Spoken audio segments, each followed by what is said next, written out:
soldats, sous-officiers, officiers, officiers généraux, mesdames, messieurs du personnel civil des forces de défense, mesdames et messieurs les personnels des forces de sécurité, la fête du 20 mai est la fête de l'unité de la nation. Qu'est-ce qu'une nation? Une nation est une population réunie par l'histoire, dont la volonté de vivre et de construire ensemble un destin commun en fait un peuple. C'est également un territoire défini par des frontières. C'est aussi un drapeau et un chant de rassemblement qu'on appelle l'hymne national.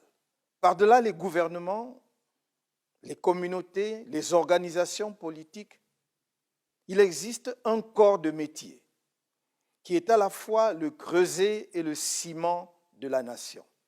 C'est l'armée nationale et plus largement les forces de défense et de sécurité. C'est l'armée, certes sous l'autorité intangible du pouvoir civil, qui protège le peuple avec lequel elle fait corps. C'est elle qui défend les frontières de la nation et donc l'intégrité du territoire. C'est elle qui verse son sang pour le drapeau en chantant l'hymne national, ce grand chant de ralliement et de dévotion. C'est pourquoi il m'a paru important de m'adresser spécialement à l'armée camerounaise, notre armée, et plus globalement aux forces de défense et de sécurité, à l'occasion de cette 49e édition de la Fête de l'Unité nationale qui intervient dans un contexte particulier. En effet, le Cameroun connaît depuis 2014 une succession de crises sécuritaires multiformes. Les incursions répétées de la secte Boko Haram dans la région de l'extrême nord, les multiples attaques aux frontières avec la République centrafricaine et depuis 4 ans maintenant, la guerre civile fratricide qui ravage les régions du nord-ouest et du sud-ouest. Cette insécurité devenue chronique qui a rendu inaudible la propagande officielle sur la paix met en péril les fondements de notre jeune nation.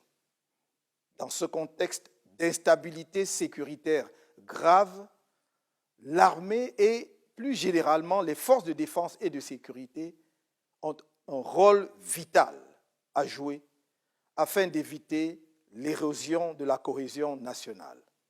Aussi, à l'occasion de cette fête nationale du 20 mai 2021, si particulière, les militaires et les autres membres de forces de défense et de sécurité qui mettent en péril leur vie pour défendre notre bel héritage commun méritent-ils, plus que par le passé, toute l'attention de la nation. En raison des dysfonctionnements historiques entretenus et du dévoiement organisé de l'institution militaire et des services de sécurité dans notre pays depuis son accession à l'indépendance, certains militaires et membres des services de sécurité pensent être au service d'un régime.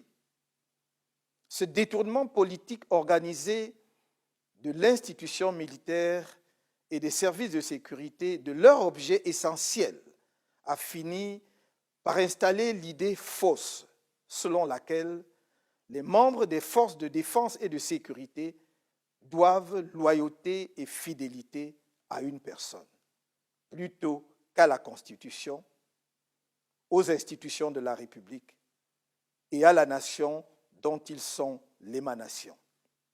Dans mon programme électoral, lors de la campagne présidentielle d'octobre 2018, j'avais esquissé quelques grands axes pour la réforme, la modernisation et la professionnalisation de notre armée. Ces axes reposent sur la définition d'une politique de défense et de sécurité nationale modulable en fonction des défis nationaux et internationaux ainsi que des enjeux géopolitiques et géostratégiques du pays. La politique de défense et de sécurité nationale est le cadre où doivent être fixées les orientations stratégiques des actions militaires, civilo-militaires, économiques et particulièrement industrielles de la nation. En vérité, depuis la création de notre armée en novembre 1959, suivie de l'indépendance du Cameroun oriental, le 1er janvier 1960, et de la réunification avec le Cameroun occidental, le 1er octobre 1961, ce cadre n'a jamais été clairement défini. Les difficultés structurelles qui touchent les points vitaux de la nation ne sont que les conséquences directes de ce déficit organisé de débat citoyen et démocratique fondamental.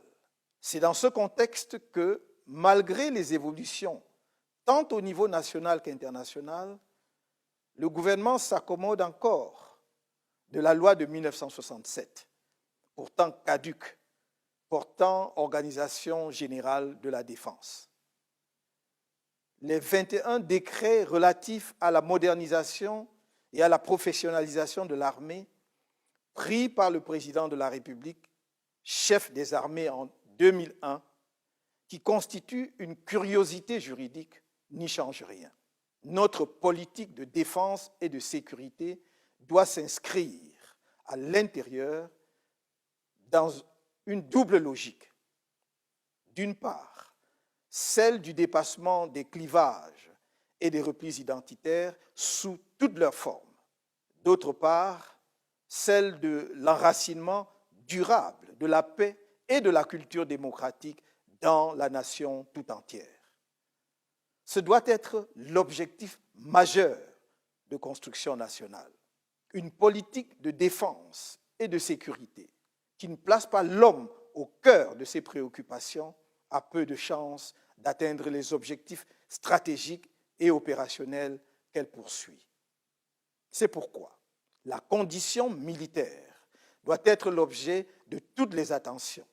Dans cette perspective, l'adoption d'une loi sur les pupilles de la nation est, comme je l'ai dit à plusieurs reprises, un impératif et une urgence.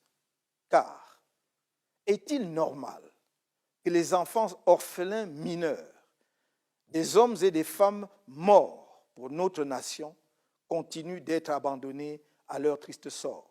Il est urgent que l'État prenne en charge la scolarité et les frais de santé des enfants mineurs dont les parents ont perdu la vie sous le drapeau. Dans le même ordre d'idées, il est insoutenable de voir des blessés de guerre abandonnés dans les hôpitaux ou réclamer leurs maigres primes, parfois même devant les caméras en présence de leurs ministres. Il y a eu ça et là des erreurs et même des fautes graves sur les règles d'engagement des forces opérationnelles. Nous devons les corriger, les prévenir et infliger les justes sanctions quand elles s'imposent.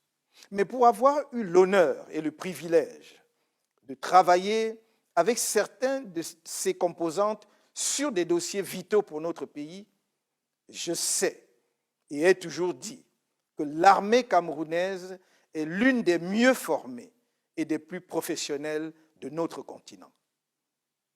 J'en éprouve une fierté particulière. Dans le Cameroun de demain, nous placerons la justice, l'état de droit, la bonne gouvernance, le respect de la dignité humaine, l'honneur de nos soldats et la démocratie au cœur de notre action politique. Ce Cameroun-là, nous le construisons dès à présent sur les souffrances de tous les prisonniers politiques, ceux de mon parti comme ceux d'autres partis, des journalistes, des leaders d'opinion et de la société civile arrêtés illégalement et emprisonnés arbitrairement depuis des mois. J'ai à cœur de doter notre pays des capacités stratégiques, opérationnelles et humaines susceptibles de lui permettre de faire face à ces nombreux défis sécuritaires. Cependant, le cap de la mutation profonde ainsi fixé à notre système de défense et de sécurité a pour précondition la confiance de la nation en son armée et en ses services de sécurité. Cette confiance indispensable reste à construire, tant il apparaît encore à beaucoup de nos compatriotes que les institutions militaires et sécuritaires restent un instrument quasi privé de répression politique aux mains de celui qui contrôle le pouvoir et de son parti politique. C'est dans le sillage de cette confiance à bâtir avec vous la nation et qui se nourrira de votre compétence morale que je vous invite, soldats, sous-officiers, officiers, officiers généraux, personnel civil de la défense, membres des forces de sécurité, à ne pas vous sentir menacés par l'alternance démocratique devenue inéluctable dans notre pays. Sous le nouveau pouvoir que les Camerounais porteront à la tête du pays de façon libre, à travers des élections justes et transparentes, il n'y aura aucune rancœur, ni aucune chasse aux sorcières. Car l'histoire nous enseigne que les nations se bâtissent avec des tâtonnements et des erreurs, et que les désirs de revanche sont les terreaux de la haine et des vengeances recommencées. Ce nouveau pouvoir qu'une majorité écrasante de Camerounais appelle de tous ses voeux sera la conséquence logique du dialogue inclusif par lequel nous trouverons ensemble, en tant qu'enfants d'un même pays, une solution pacifique durable aux conflits armés dans les régions du Nord-Ouest et du Sud-Ouest et l'émanation du libre choix des Camerounais sur la base d'une réforme consensuelle du système électoral.